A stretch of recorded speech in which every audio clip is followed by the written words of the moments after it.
मेरा नाम विनोद है। मेरी उम्र 26 साल है। मैं लंबा चौड़ा हट्टा कट्टा इंसान हूँ। आज मैं अपनी सच्ची कहानी बताने जा रहा हूँ। आशा है आप सबको बहुत पसंद आएगी। अगर कहानी अच्छी लगे तो एक लाइक ज़रूर कर देना। चैनल पर पहली बार आए हो तो सब्सक्राइब कर लेना। और हाँ, गंदे कमेंट मत करना प्लीज़। ये कहानी केवल आपके मनोरंजन के लिए है। तो चलिए कहानी को आगे बढ़ाते हैं। अभी तक मेरी शादी नहीं हुई है क्योंकि मैं कोई अच्छी नौकरी नहीं करता। अच्छी नौकरी का मतलब अच्छे तनख्वाह से है। तनख्वाह ज़्यादा नहीं है। मैं फरीदाबाद में रहता हूँ। बात तब की है जब मैं शहर से गांव गया था, बड़े पापा के यहाँ। उनके घर में बड़े पापा, बड़ी मम्मी और भैया भाभी और उनके 2 बच्चे रहते हैं। बड़े पापा की बेटी यानी कि मेरी छोटी बहन पढ़ाई करने के लिए घर से बाहर शहर में रहती है। घर गया तो भैया और भाभी घर में थे। बड़े पापा और बड़ी मम्मी कहीं काम से बाहर गए हुए थे और उनके बच्चे स्कूल गए हुए थे। मैं राखी भाभी को बहुत पहले से ही पसंद करता था।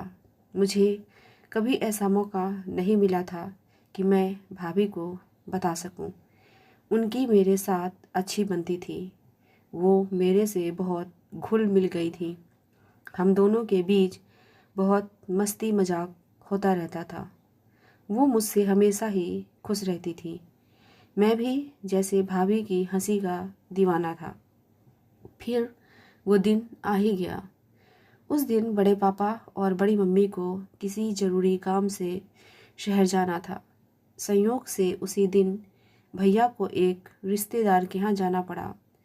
मेरे मन में पहले से ही गुदगुदी हो रही थी, ये सोचकर कि भाभी पूरे दिन घर में अकेले रहेंगी। मैं सपने देखने लगा था। फिर उस दिन दोपहर में स्कूल से आने के बाद उनका बेटा अपने दादा दादी के साथ चला गया। उनकी बेटी हमारे साथ ही रह गई। वो अभी बहुत छोटी थी।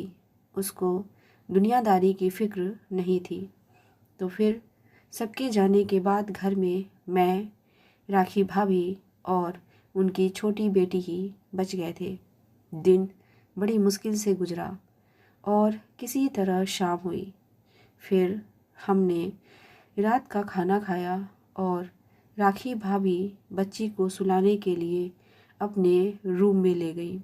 अभी रात के 8 ही बजे थे और भाभी सारा काम खत्म करने के बाद टीवी सीरियल ज़रूर देखा करती थी। मैं भी टीवी देख रहा था। बच्ची को सुलाने के बाद भाभी भी टीवी देखने आई। मुझे वो बड़ी थकी थकी लगी तो मैंने उसे पूछ ही लिया, क्या हुआ भाभी? आप कुछ ठीक नहीं लग रही हो। तबीयत तो ठीक है ना आपकी? भाभी, क्या बताऊं विनोद, बहुत थकान हो रही है। घर का काम करते करते बहुत थक जाती हूँ। कल से तबीयत भी कुछ ज़्यादा अच्छी नहीं है। मैं तो भैया को बताया क्यों नहीं? वो बोली, अरे नहीं, वो पहले ही अपने काम में इतना व्यस्त रहते हैं। वैसे मुझे ज़्यादा दिक्कत नहीं है, लेकिन आज थकान ज़्यादा हो रही है। मैं, भाभी, आप दवाई खाकर सो जाओ या आप अच्छे से पैर में मालिश करके सो जाओ, इससे आपको आराम मिलेगा। भाभी, विनोद, तुम मेरी एक बात मानोगे? मैं, हाँ भाभी, बोलो। भाभी, क्या तुम मेरी मालिश कर दोगे? यह सुनकर तो मैं अंदर ही अंदर बहुत खुश हो गया, मगर मैंने कंट्रोल रखा। मैं बोला, हाँ भाभी, इसमें इतना पूछने की क्या बात है। भाभी, ठीक है तो फिर तुम्हारे ही रूम में चलो। मेरे रूम में तो गुड़िया सो रही है। अगर आवाज़ से उठ गई तो फिर और मुसीबत हो जाएगी। मैं बोला, ठीक है तो फिर मेरे रूम में आ जाओ आप। इतना बोलकर भाभी उठी और हम मेरे रूम में जाने लगे। वो बोली, ठीक है विनोद, तुम चलो, मैं मालिश वाला तेल लेकर आती हूँ। जल्दी ही वो अपने रूम से तेल लेकर आ गई। मैंने भाभी को बेड पर लेटने को कहा। भाभी बेड पर पेट के बल लेट गई। भाभी ने साड़ी पहनी थी तो मैंने उनको साड़ी पैरों पर ऊपर करने को कहा। मेरे कहने पर उन्होंने साड़ी को घुटनों तक उठा लिया। मैं उनके पास बैठ गया और पैरों की मसाज करने लगा। मालिश करवाते हुए भाभी को बहुत अच्छा लग रहा था। 10-15 मिनट तक मैंने उनके पैरों की मसाज की, मगर वो आगे नहीं बढ़ रही थी। फिर मैंने मसाज करना बंद कर दिया। वो बोली, क्या हुआ, रुक क्यों गए? मैंने कहा, पैरों की तो हो गई है भाभी, कहीं और की मसाज भी करवानी है क्या? वो बोली, विनोद, मेरा तो पूरा शरीर ही दर्द कर रहा है, मगर तुम केवल कमर व पीठ की और कर दो, उसके बाद मैं सोने चली जाऊंगी। मैं, ठीक है भाभी।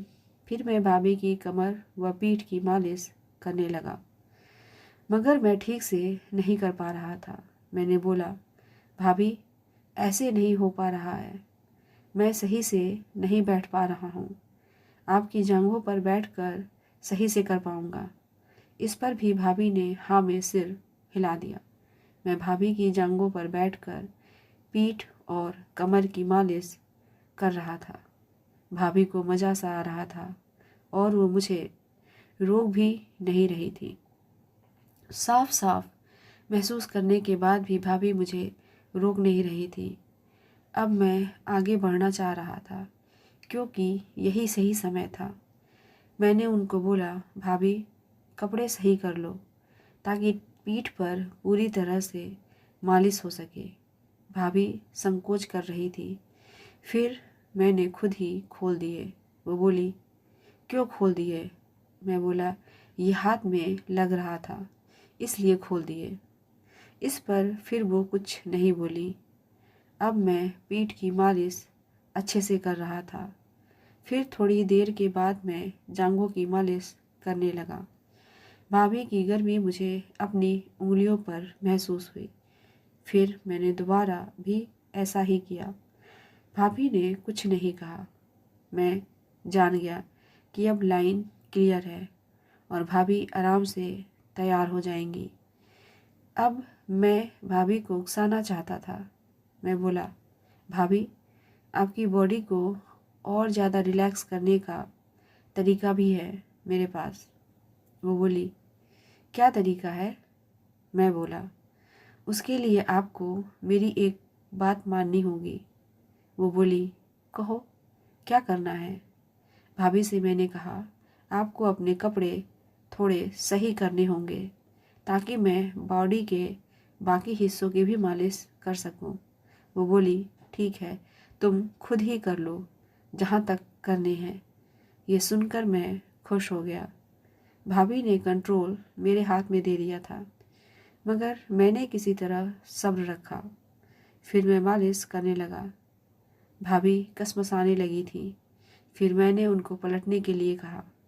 मैं भाभी की जांघों को मालिश देने लगा। भाभी मदमस्त हो चुकी थी तो वो बोली, चल अब रहने दे। मैं ये सुनकर मुस्कुरा दिया। अब तो भाभी ने साफ साफ कह दिया था। मैं बोला, अब तो हाथों को हटा लो। मुझसे अब रुका ना गया। अब जब उनसे भी रहा ना गया तो बोली, अब देर मत कर विनोद। मैं और पागल हो गया। मैं समझ गया कि अब वो नहीं रुक पाएंगी। मालिश से उन्हें नींद बहुत आ रही थी। पता नहीं कब हम दोनों को नींद आ गई और हम सो गए। फिर रात में जब आँख खुली तो मैंने देखा कि भाभी कमरे में नहीं थी। बीच बीच में बेटी उठ जा रही थी। मैं अपने कमरे में इत्मीनान से सो गया। कैसी लगी आपको ये कहानी? कमेंट करके ज़रूर बताइएगा। मिलते हैं अगली कहानी के साथ। धन्यवाद।